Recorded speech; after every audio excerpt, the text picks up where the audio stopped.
मी देशीचे होऊन पुढे मदतया उरदेशपदर नाही असे संतांची व्याख्या आहे.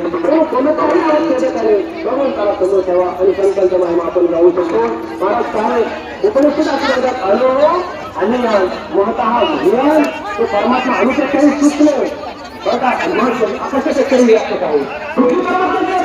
महाराज तुमच्या संतांकडून काय का तर संत अनुभवाने सांगतात तुकोबारा म्हणतात की आलो रेणूया तुका आकाशाला तर तुकोबारा आता काय महाराज ते जर थोडं बारकाईने चिंतन केलं तर असं बदल कदाचित तुको भगवान परमात्म्याची व्यक्ती सांगत असताना तुम्ही काय सांगता आकाशापेक्षा परमात्मा वापरतो आणि तुकोबारा काय म्हणतात की आलो रेणूया तुकोबारा तुका आकाशाला तुम्ही तुकोबारा आकाश म्हणतात ना तरी अर्थ लावत असेल ना म्हणजे तुकोबारांचा जो शब्द आहे ना आकाशा एवढा आकाश शब्द महाराजांनी जो लावलेला आहे ना हे भौतिक आकाश परमात्मा म्हणून त्या आकाशावर तुकोबारा आहे.